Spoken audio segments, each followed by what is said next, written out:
ఈ రోజు బుధవారం ఢిల్లీ వేదికగా మీడియా సమావేశంలో మన ముఖ్యమంత్రి రేవంత్ రెడ్డి మాట్లాడుతూ చారిత్రాత్మక బీసీ కులగణన చేశామని, దీని ఆధారంగా 42% రిజర్వేషన్లతో బీసీ బిల్లులు అసెంబ్లీలో ఆమోదించారు. అయితే కేంద్రం ఆమోదించకుండా ఆలస్యం చేస్తోందంటూ ముఖ్యమంత్రి రేవంత్ రెడ్డి ఈ సందర్భంగా వ్యాఖ్యానించారు. అందులో భాగంగానే కేంద్రం మెడలు వంచి బీసీ రిజర్వేషన్లు సాధిస్తామంటూ తేల్చి చెప్పారు. తెలంగాణ కులగణన దేశానికి ఒక రోల్ మోడల్, ఒక దిక్సూచి.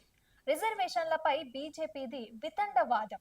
బీజేపీకి ఒక రాజ్యం, కాంగ్రెస్ కి ఒక రాజ్యం అంటూ మన దేశంలో లేదు. గుజరాత్, మహారాష్ట్ర, యూపీలలో ముస్లింలకి రిజర్వేషన్లు ఇస్తున్నారు. ప్రజలని తప్పుదోవ పట్టించేందుకు బీజేపీ ఈ ప్రయత్నం చేస్తోందని ఈ సందర్భంగా రేవంత్ రెడ్డి ఆరోపించారు. డేటా ప్రైవసీ చట్టం వల్లే మేము కులగణన లెక్కలు బయట పెట్టడం లేదు.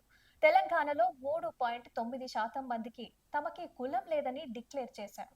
నిపుణుల కమిటీ ఇచ్చిన నివేదికని మంత్రివర్గంలో చర్చించి శాసనసభలో పెడతాం. ఒకవేళ శాసనసభలో వివరాలు అడిగితే కూడా ఇస్తామని సందర్భంగా రేవంత్ రెడ్డి తెలిపారు.